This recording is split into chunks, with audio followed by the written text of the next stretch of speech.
السلام علیکم ورحمۃ اللہ وبرکاتہ. نحمده ونصلي على رسوله الكريم اما بعد فاعوذ باللہ من الشیطان الرجیم. بسم اللہ الرحمن الرحیم. رب اشرح لي صدری ويسر لي امری واحلل عقدۃ من لسانی یفقهوا قولی. عن عبد الله بن عمرو بن العاص ان رسول اللہ صلی اللہ علیہ وسلم قال قد افلح من اسلم ورزق کفافا وقنعه اللہ بما آتاہ. رواہ مسلم.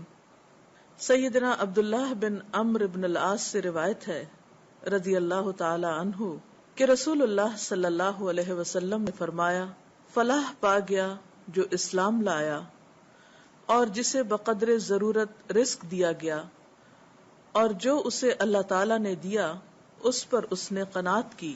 رسول اللہ صلی اللہ علیہ وسلم کے اس فرمان میں ایک کامیاب انسان کی علامات بتائی جا رہی ہیں.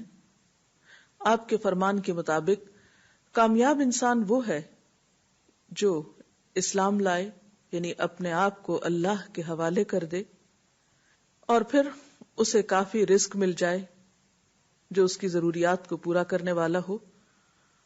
وہ اپنی ضروریات کو پورا کرنے کے لیے کسی کے آگے ہاتھ نہ پھیلائے، اور پھر جو کچھ اس کے پاس ہے اس پر اسے قناعت کی توفیق بھی نصیب ہو.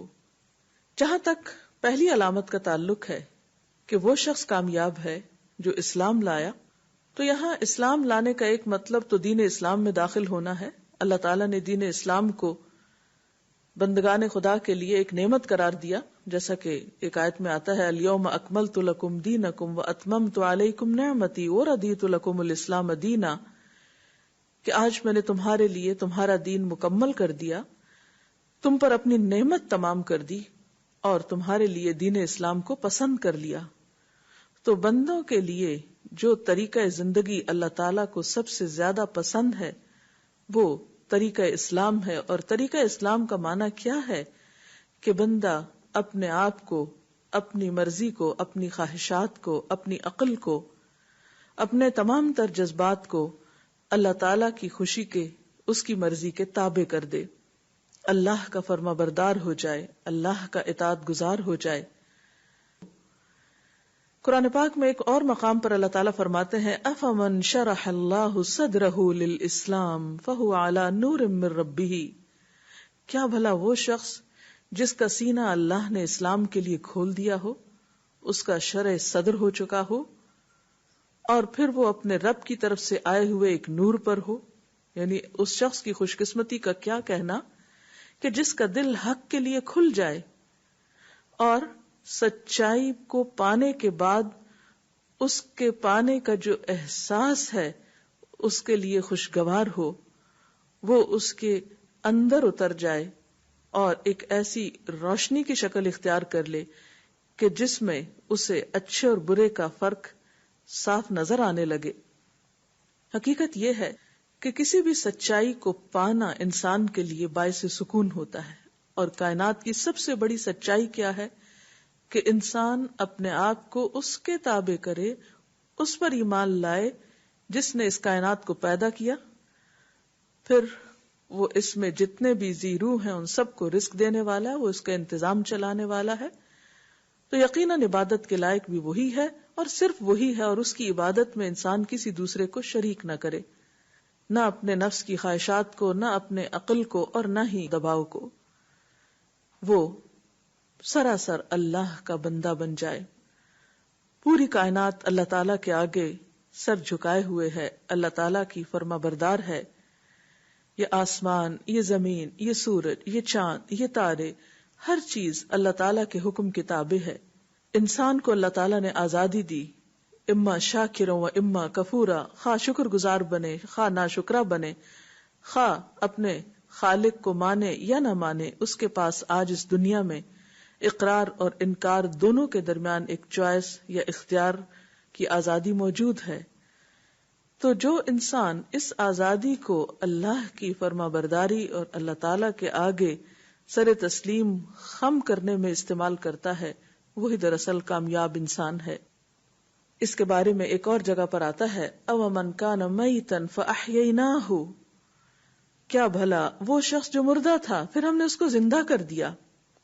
گویا اس سچائی کو پانے سے پہلے وہ ایسے ہی تھا جیسے وہ اس کا کوئی وجود نہ ہو، اس کو زندگی ہی نہ ملی ہو. تو یہ نور ہدایت اس کے لیے ایک زندگی کا ذریعہ بنا. وجعلنا لہ نورا یمشی بہ فی الناس، اور ہم نے اس کو ایک ایسی روشنی عطا کر دی کہ جس کے ساتھ وہ لوگوں کے بیچ میں چلتا پھرتا ہے. یعنی اسی زمین پر رہتا ہے لیکن اس زمین پر رہتے ہوئے حق کو پانا، سچائی کو پانا اور اس کے بارے میں اندھیرے میں رہنا، یہ دو مختلف قسم کے تجربات ہیں. تو وہ شخص جو اپنے اصل خالق کو پہچان جائے، وہ شخص جو اصل مالک کی معرفت رکھتا ہو، اور وہ شخص جو اس کی طرف سے غافل ہو، ان دونوں کے دل کا حال، ان دونوں کا اندرون، ان دونوں کی روح اور اس کی کیفیت برابر نہیں ہو سکتی. لہذا جو اسلام لایا وہ واقعی سلامتی میں داخل ہو گیا، وہ پرسکون ہو گیا کیونکہ وہ اصل حقیقت کو پا گیا. کامیاب انسان کی دوسری علامت جو اس حدیث میں بتائی گئی وہ ہے وَرُزِقَ کفافن، کہ اس کو کافی رزق مل گیا.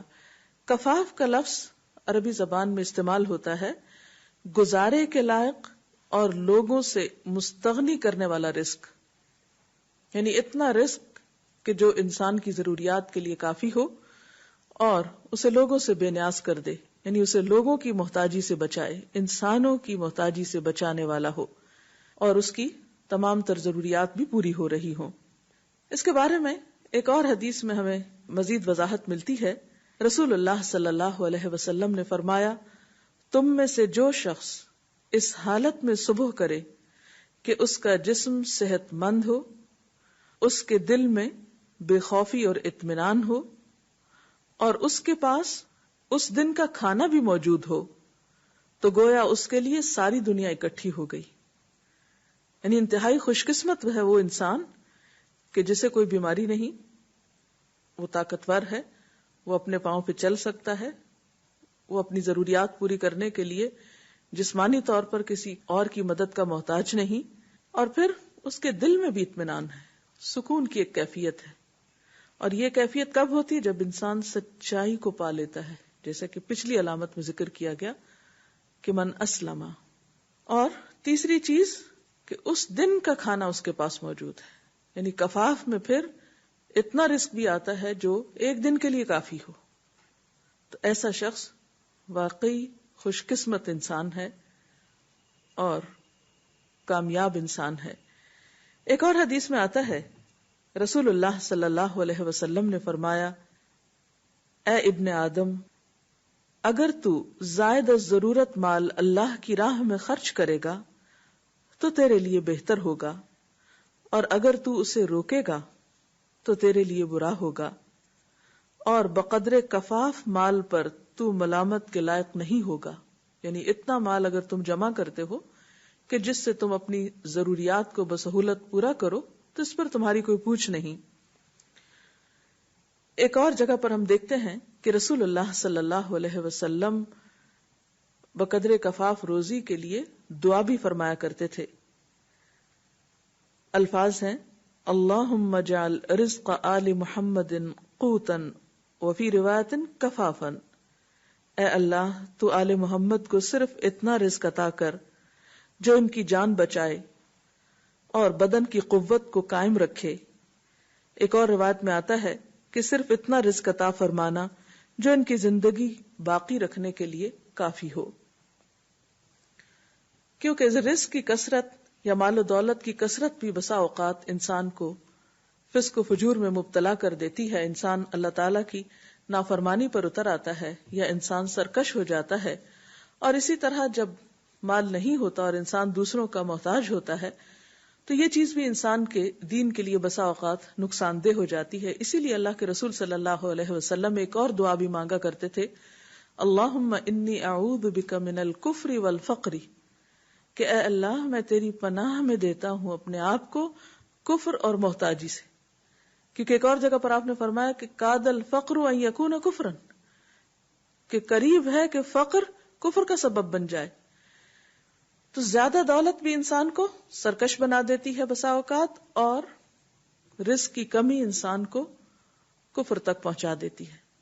اس لیے بقدر کفاف رزق یا ضروریات زندگی کو پورا کرنے کا باعث جو رزق ہے وہ زیادہ پسندیدہ ہے. اس حدیث کے مطابق حضرت عائشہ کو حضور صلی اللہ علیہ وسلم نے فرمایا کہ اے عائشہ، اگر تم میرے ساتھ جنت میں رہنا چاہتی ہو تو اتنی دنیا تمہارے لیے کافی ہونی چاہیے جتنا سامان کسی مسافر کے پاس ہوتا ہے. یعنی بہت زیادہ دنیا کی ہوس اور خواہش مت رکھنا، اور خبردار دنیا کے طلبگار مالداروں کے پاس مت بیٹھنا، کیونکہ جب انسان ایسے لوگوں کی کمپنی یا صحبت اختیار کرتا ہے کہ جن کے پاس مال زیادہ ہوتا ہے تو قدرتی طور پر انسان کے دل میں ایک غم پیدا ہوتا ہے اور انسان دوسروں کی نقالی شروع کر دیتا ہے اور ایسے طریقے اختیار کرنے لگتا ہے کہ جس سے وہ کسی بھی طرح ان کے برابر ہو سکے. اور فرمایا کہ اور کپڑا پرانا ہو جائے تو اسے اتار کر مت پھینک دینا بلکہ پیوند لگا کر پہن لینا، یعنی اس سے انسان کی شان میں کمی نہیں آتی. حضرت ابو الدرداء کہتے ہیں کہ رسول اللہ صلی اللہ علیہ وسلم نے فرمایا سورج کبھی نہیں نکلتا مگر اس حال میں کہ اس کے دونوں طرف 2 فرشتے ہوتے ہیں اور پکار پکار کر کہتے ہیں کہ ان کی آواز انسان اور جن کے سوا تمام مخلوق سنتی ہے، اے لوگو اپنے رب کی طرف آؤ، تھوڑا مال جو کفایت کرے زیادہ مال سے بہتر ہے کیونکہ وہ غافل کر دیتا ہے. یعنی ایسا مال جو انسان کو غفلت میں مبتلا کر دے، اللہ تعالیٰ کی یاد بھلا دے، وہ انسان کے لیے وبال جان ہے. تیسری چیز جو اس حدیث میں بتائی گئی وہ قناعت ہے کہ جو کچھ انسان کے پاس ہے اس پر قناعت ہو اور غم اور فکر میں مبتلا نہ ہو. یعنی جو دیا ہے اس پر مطمئن ہو، جو ہاتھ میں ہے اس پر شکر گزار ہو، نہ کہ جو ہاتھ میں نہیں ہے اس کا غم کھاتا رہے. ورنہ انسان جو کچھ اس کے پاس ہوتا ہے اس سے بھی صحیح طور پر فائدہ نہیں اٹھا سکتا. قرآن پاک میں اللہ تعالیٰ فرماتے ہیں وَلَا تَتَمَنَّوْا مَا فَضَّلَ اللَّهُ بِهِ بَعْضَكُمْ عَلَى بَعْضٍ، اور جو کچھ اللہ نے تم میں سے کسی کو دوسروں کے مقابلے میں زیادہ دیا ہے اس کی تمنا نہ کرو. وَاسْأَلُوا اللَّهَ مِنْ فَضْلِهِ، اور اللہ سے اس کا فضل مانگتے رہو. عام طور پر قناعت کیوں نہیں پیدا ہوتی؟ اس وقت نہیں ہوتی جب انسان اپنے ہاتھ کی چیز کو تو بھول جائے اور جس کے پاس اپنے سے زیادہ ہو اس کی تمنا کرنے لگے. تو یہاں اسی چیز سے روکا جا رہا ہے کہ جو تمہارے پاس نہیں دوسروں کے پاس ہے محض اس کی تمنا نہ کرو، اس کے پیچھے آہیں مت بھرو، بلکہ جو تمہارے پاس ہے اس پر شکر گزار ہو، اور پھر اگر اور چاہیے تو اللہ سے مانگو، نہ کہ دوسرے انسانوں پہ نظر رکھو. حضرت ابو ہریرہ بیان کرتے ہیں کہ رسول اللہ صلی اللہ علیہ وسلم نے فرمایا اس شخص کی طرف نگاہ کرو جو تم سے کم ہے، یعنی دنیاوی اعتبار سے، اور اس کی طرف نہ دیکھو جو تم سے بڑھ کر ہے، اس سے تم اللہ کی نعمتوں کو حقیر نہیں سمجھو گے. ورنہ کیا ہوتا ہے کہ جو نعمت ہوتی ہے انسان اس کی قدر ہی نہیں کرتا، وہ یہ سوچتا کہ یہ کیا ہے، یہ بھی کوئی چیز ہے، حالانکہ اس سے پوچھا جائے جس کے پاس یہ بھی نہیں. جب انسان اپنے سے زیادہ رکھنے والے یا اپنے سے بہتر رکھنے والے کی طرف دیکھتا ہے تو اس کے دل میں لازماً پھر حسرت پیدا ہوتی ہے اور کبھی بھی وہ نعمتوں کی قدردانی نہیں کرتا اور شکر گزاری نہیں کرتا. رسول اللہ صلی اللہ علیہ وسلم نے فرمایا جو شخص اللہ تعالیٰ کے دیے ہوئے رزق پر راضی ہو جائے، یعنی قانع ہو جائے، اللہ تعالیٰ اس سے تھوڑے عمل پر بھی راضی ہو جاتا ہے. یعنی اگر کسی انسان کے پاس کم رزق ہے اور اس کی عبادت بھی کم ہے تو اس سے اتنی عبادت بھی یا اتنا عمل بھی قابل قبول ہے، اس سے زیادہ کی توقع نہ رکھی جائے گی، کیونکہ اسے اللہ تعالیٰ سے کوئی شکوہ نہیں. جو کچھ بھی اس کو ملا وہ اللہ سے راضی ہے تو اللہ اس سے راضی ہو گیا. کیونکہ جتنا زیادہ انسان کے پاس ہوتا ہے اتنا ہی انسان کا حساب بھی زیادہ ہوتا ہے. پھر اسی طرح ہم دیکھتے ہیں کہ اس چیز سے بھی منع کیا گیا ہے کہ جو دوسروں کے پاس ہے انسان اس کو للچائی ہوئی نظروں سے دیکھے. وَلَا تَمُدَّنَّ عَيْنَيْكَ إِلَى مَا مَتَّعْنَا بِهِ أَزْوَاجًا مِّنْهُمْ زَهْرَةَ الْحَيَاةِ الدُّنْيَا لِنَفْتِنَهُمْ فِيهِ وَرِزْقُ رَبِّكَ خَيْرٌ وَأَبْقَى. اور نگاہ اٹھا کر بھی نہ دیکھو دنیاوی زندگی کی اس شان و شوکت کو جو ہم نے ان میں سے مختلف قسم کے لوگوں کو دے رکھی ہے، وہ تو ہم نے انہیں آزمائش میں ڈالنے کے لیے دی ہے، اور تیرے رب کا دیا ہوا رزق حلال ہی بہتر ہے اور پائندہ تر ہے۔ تو اس سے یہ بھی پتہ چلتا ہے کہ انسان حلال کی طرف نظر رکھے، جو ہے اس پر شکر گزار ہو، اور جو دوسروں کے پاس ہے اسے للچائی ہوئی نظروں سے نہ دیکھے، کیونکہ جن کے پاس زیادہ ہے ان کا امتحان بھی بڑا ہے، ان کی پوچھ بھی زیادہ ہے، ان سے سوال بھی زیادہ ہوگا، حساب بھی زیادہ ہوگا، لہذا جو کچھ ہے اس پر شکر گزاری اختیار کی جائے۔ عون بن عبداللہ کہتے ہیں کہ میں دولت مندوں کی صحبت میں بیٹھتا تھا تو اپنے سے بڑھ کر میں کسی کو غم زدہ نہ پاتا، کیونکہ مجھے ہر طرف ایسے لوگ نظر آتے جن کے پاس مجھ سے زیادہ تھا، تو میں ہر وقت غم زدہ رہتا تھا کہ میرے پاس کیوں نہیں۔ پھر جب میں غریبوں کے ساتھ رہا تو مجھے اس رنج و غم سے آرام حاصل ہو گیا، کیونکہ میری نظر ہر وقت ان لوگوں کی طرف جاتی تھی جن کے پاس مجھ سے کم تھا، تو میں شکر گزاری کی کیفیت میں ہوتا تھا۔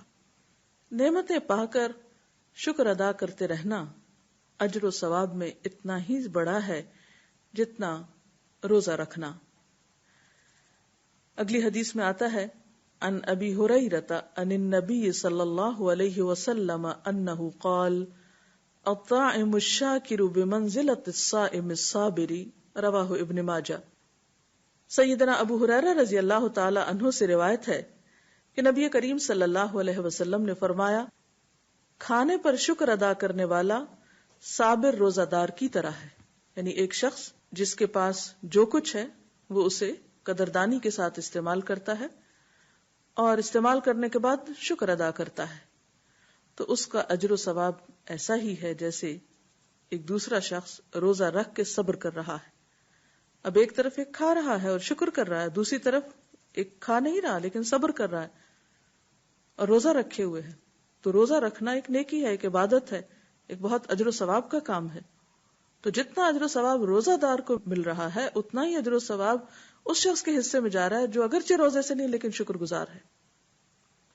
تو شکر کی نعمت انسان کے درجات کو بلند کرتی ہے، اس لیے اگر نعمت اسلام مل جائے اور ہماری ضروریات زندگی احسن طریقے سے پوری ہو رہی ہو اور ہمارے اندر قناعت ہو تو ہم دنیا کے خوش قسمت ترین انسانوں میں سے ہیں۔ اس سلسلے میں اگر آپ مزید کچھ کہنا چاہیں، کوئی سوال ہو آپ کے ذہن میں تو آپ پوچھ سکتے ہیں۔ رسول اللہ صلی اللہ علیہ وسلم کی یہ بات مجھے بڑی بیوٹیفل لگی کہ یوں محسوس ہوتا ہے جیسے کامیابی کی سیڑھیاں ہیں، پہلی سیڑھی اسلام لانا، دوسری سیڑھی ایک بقدر ضرورت رزق کا مل جانا، اور تیسری سیڑھی جو کچھ ملا اس پہ قناعت کرنا۔ ایک بات کے بارے میں آپ سے چاہوں گی کہ آپ اس پر روشنی ڈالیں کہ اس سے پہلے ہم نے ایک حدیث پڑھی تھی جس میں قوی مومن اور ضعیف مومن کا تذکرہ تھا، جس میں رسول اللہ صلی اللہ علیہ وسلم نے فرمایا تھا کہ احرص علی ما ینفعک، کہ جو کچھ بھی چیز تمہیں نفع دیتی ہے اس کی حرص کرو، اور یہاں پر قناعت کی بات ہے۔ تو کس معاملے میں حرص کی جائے گی اور کس معاملے میں قناعت کی جائے گی، اس پہلو پر روشنی ڈال دیجئے۔ جہاں تک اس حدیث کا تعلق ہے جس میں نفع مند چیزوں کی حرص کی بات کی گئی، تو اس سے مراد ایسے کام ہیں، ایسی چیزیں ہیں کہ جو انسان کی اپنی ذات یا دوسرے انسانوں کے فائدے کے لیے ہیں، ان کاموں کی تلاش میں انسان رہے اور ان خیر اور بھلائی کے کاموں میں آگے سے آگے بڑھے۔ اور جہاں تک قناعت کا تعلق ہے تو یہ رزق کے معاملے میں ہے کہ جو کچھ اسے مل چکا ہے پھر اس پر مطمئن بھی ہو، ورنہ عام طور پر ہوتا یہ ہے کہ انسان کے پاس جتنا بھی ہو اس پر وہ اگر بے صبرا پن اختیار کیے ہوئے ہے تو اس کے بعد خیر اور بھلائی کے کاموں کے لیے تو اس کے پاس وقت ہی نہیں ہوگا، کیونکہ اس کو اپنی ذات کی فکر سے ہی نجات نہیں ہوگی۔ تو وہاں جو حرص ہے وہ نیکی کے کاموں کی ہے، اور یہاں جو قناعت ہے وہ مال و دولت پر ہے۔ قناعت کے حوالے سے ہی میں پوچھنا چاہوں گی کہ قناعت اور کامیابی کا آپس میں کیا تعلق ہے؟ قناعت اصل میں ایک ایسی خوبی ہے کہ جو انسان کے اندر ہر درجہ اطمینان پیدا کرتی، اور ایک مطمئن انسان جو اللہ پر بھروسہ رکھتا ہے اور جو کچھ اس کے پاس ہے اس پر خوش ہے، راضی ہے، شکر گزار ہے، تو ایسا انسان ایک مثبت سوچ کا مالک ہوتا ہے۔ اور جب انسان کی سوچ مثبت ہو جاتی ہے، جو کچھ اس کے پاس ہے اس پر بھی مطمئن ہے، اور جو کسی اور کے پاس ہے اس پر بھی اسے کوئی حسد نہیں، کوئی پریشانی نہیں، کوئی غم نہیں، تو ایسا انسان پھر زندگی میں تعمیری سوچیں رکھتا ہے اور زیادہ سے زیادہ خیر اور بھلائی کے کاموں کے لیے سرگرم رہتا ہے، بجائے اس کے کہ وہ ان چیزوں پر غم کھاتا رہے اور فکر کرتا رہے اور جلتا کڑتا رہے جو اس کے بس میں نہیں. تو ایسی چیز یا ایسی سوچ انسان کو پھر قدم بقدم کامیابی ہی کی طرف لے جاتی ہے، کیونکہ مثبت سوچ کا ہونا بذات خود انسان کو خیر و بھلائی کی طرف لے جاتا ہے، اور انسان اپنے لیے بھی اور دوسروں کے لیے بھی سراپا خیر ہو جاتا ہے، نفع مند ہو جاتا ہے. ورنہ عموماً جب انسان کے دل میں حرص اور لالچ ہوتی ہے، اور خاص طور پر یہ جذبہ ہوتا ہے کہ میرے پاس کیوں نہیں اور دوسرے کے پاس ہے، یا میرے پاس اتنا ہے اور دوسرے کے پاس اتنا زیادہ ہے، تو ایسے انسان پھر کوئی ایسے منصوبے نہیں بنا سکتا کہ جس میں دوسروں کی کوئی بھلائی ہو. وہ سارا وقت اپنی ہی ذات کی فکر میں مبتلا رہتا ہے. حقیقت یہ ہے کہ رسول اللہ صلی اللہ علیہ وسلم نے جن 3 چیزوں کا ذکر فرمایا وہ واقعی انسان کی کامیابی کی ضمانت ہیں. اللہ تعالیٰ سے دعا ہے کہ وہ ہمیں بھی یہ نعمت عطا فرمائے. اس کے ساتھ ہی ہمارے آج کے پروگرام کا وقت ختم ہوتا ہے. اجازت چاہتے ہیں. السلام علیکم ورحمۃ اللہ وبرکاتہ.